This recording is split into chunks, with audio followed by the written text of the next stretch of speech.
Well, you know, that's why we call it a redneck lift. Welcome to RCindustry.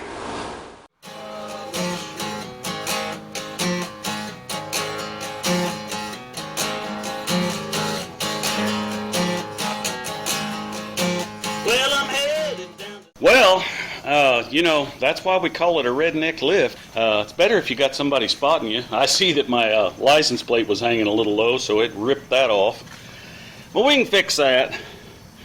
But I think we're up on there, and we can certainly get up under there and look around and see what's going on once. And, you know, change the oil on this thing. All right, show you more. Okay, well, we're up under this old greasy thing, and actually it ain't too bad, but yeah, I think one other time we talked about these pan bolts when I first started working on the car. Those were all loose and it was all wet, so I tightened those down, and it still seeps a little around it, because you can see it's got a little drip right there. And then what I think is interesting is this cover here is a galvanized. You can see the galvanized metal. I just thought that was kind of interesting. And the transmission pan's a little, you know, it's dripping a little. It probably leaks a little too. And if we look on back through there, we can actually see that one muffler there, see, it's kind of like this. So I think that thing has come loose probably when we took it on power tour and driving it. So I'm gonna try to get back there and see if we can straighten that up. And I've noticed that the steering in it, you know, it's got that ultra easy steering anyway. I don't really prefer it, but because you can't even feel the road. But I noticed that it kind of moves back and forth just ever so slightly. Well, I think our pitman arm here is bad, because if you push up on this, well, I did have it so you could see it. See that moving just a little bit? It's not much, but it is moving some. So I don't think we're gonna fool with that right now, but we do want to keep an eye on it. And the other thing we want to keep an eye on is our fixing it like brand used fix here on this. If you remember from one of the earlier episodes, just kind of want to keep track of that, because that had rusted off. So, and it looks like we got a drip right there. We may have to tighten this clamp down a little bit, and that's green, so that can't be new, because we ain't got no green stuff in it anymore. And then of course our high-tech shroud here, you know, the section of it is missing. So that is the only thing original to this car that I don't have, is I don't have this shroud. And the junkyard that's in our area that has a bunch of these old cars, none of them are any good. That's the reason I haven't gotten one. So but anywho, everything else is looking pretty good under here. So I'm not going to bore you with the details of taking the oil out. We're going to drain the oil out. We're going to reach up in here through this crazy setup here on the side and pull this oil filter out. I don't even know if you can see it. There it is, right there. And we're going to get that changed, and then I'll show you when we get it all buttoned up. Alright, show you more. Well, that oil's about all drained out of there, and I got the new filter on up there. And you know, that old oil is pretty clean actually, and I didn't see anything in it. I mean, there's nothing shiny or anything, but you know, the car's only got 112,000 on it now, I think, or 113. Seemed like it had 111, almost 112 when we bought it, and I've driven it 2,000. Yeah, I'd have to look, but it's under 114,000 anyway. So just setting for a long time is what killed this car.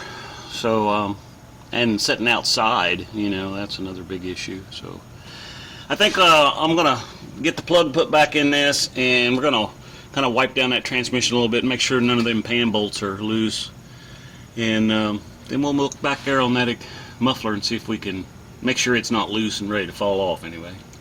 Alright, show you more. Okay, well, let's see if this thing is loose or not. Oh yeah, see, there's where she's supposed to be.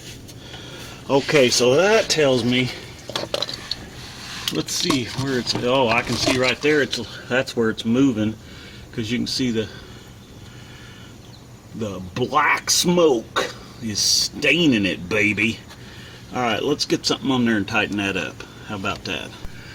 Alright, let's see if we can get something up on here and tighten that up a little bit. Oh yeah, she's loose.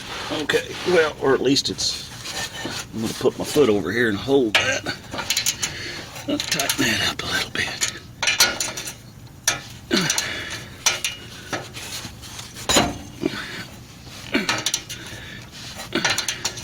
We may have to tack that thing to get that to stop moving. I don't know.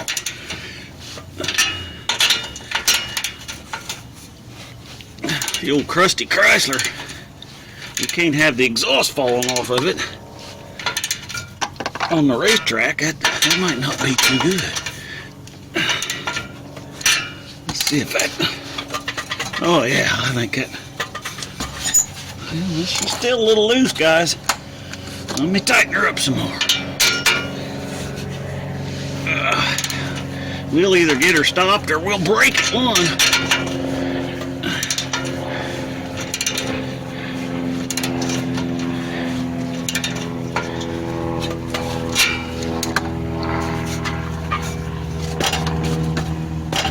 I believe that's tight now. I'm just going to go ahead and kind of check some of these other ones under here, and we'll see if we find anything else. All right, show you more. Okay, well, as we talked about in the beginning, I bought this, what I would consider crappy oil, because I couldn't find any oil. And yesterday out at Rural King, they got a shipment in. So they got some oil, and I could have gotten it a little cheaper and a little, I mean, I would almost think that their own brand oil would be better than this, but that's not what we got. So anyway, we're going to use this for now. We're going to dump this in there. I'm going to put about a little bit more of this cord in there. I used this much of it to put in the filter before I screwed it on. I'm going to pour about this much more in, then I'm going to dump in our zinc supplement there, and then we'll proceed from there. I think this thing, if I remember right, with a filter holds about 4.5 quarts. But you can correct me if I'm wrong. But we'll see, because we'll use this device here to check it out. Now we're going to put 2 or 3 quarts in it, maybe 4, and then we're going to get it back off these ramps because I want it setting more level when I check the oil. So, all right, show you more. Okay, well, let's check the oil here on this thing. That's 3.5 quarts. It ought to at least show up on here, I would think, even at this angle. Yeah, it's on the tip. It's about at 1.5 quarts or something. So, you know what? I think I'll go ahead and add another quart in there. And then we'll get back, then we'll start it up and get it down off this lift.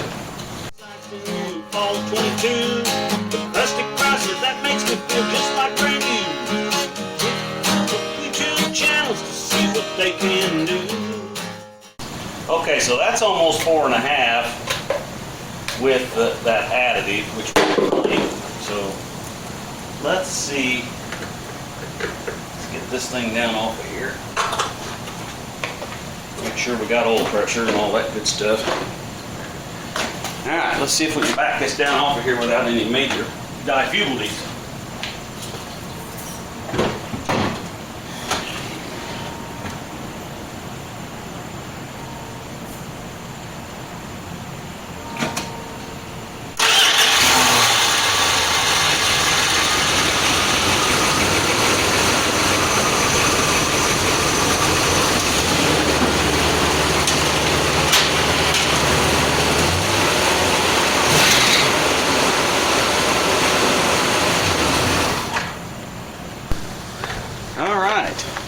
let's see here now what we got.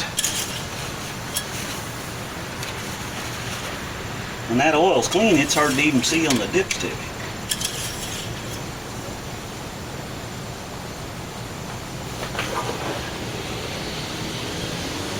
I would say it's a quart low. Let's check it again here.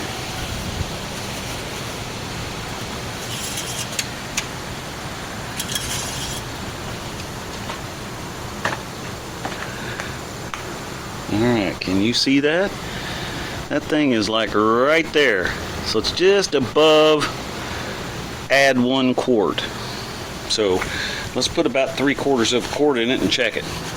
Alright, show you more.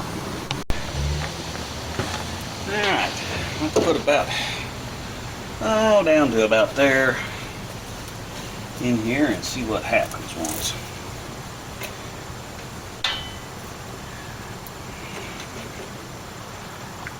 We don't really have too far to drive this down to Sikeston. I think it's, let's see where we're at. We're there. I think it's about 389 miles from here, something like that, which isn't bad. A lot of you I know are driving a lot further than that. And I know that can be nerve-wracking sometimes when you're driving old junk like this, so I'll be praying for you. I know when I went on power tour, you guys probably watched those videos, but you know, I didn't sleep too good. You know, that I didn't know if this thing would make it 100 miles, let alone 2,000. So, but you know, it did. All right, let's see what we got now.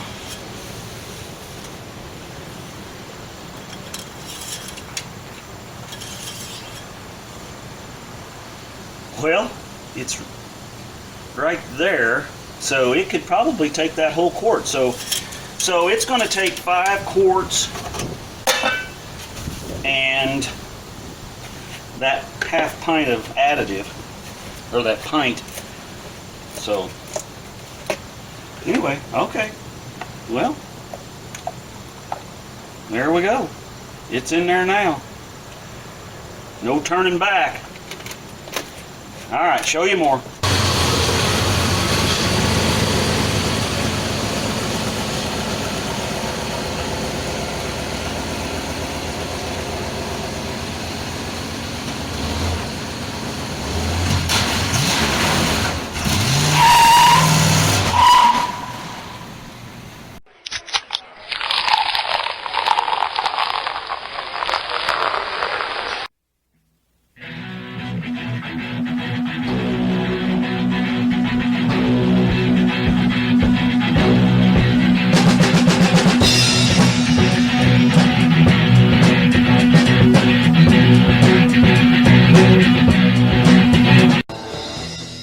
Walking down the street, I was minding my own affair.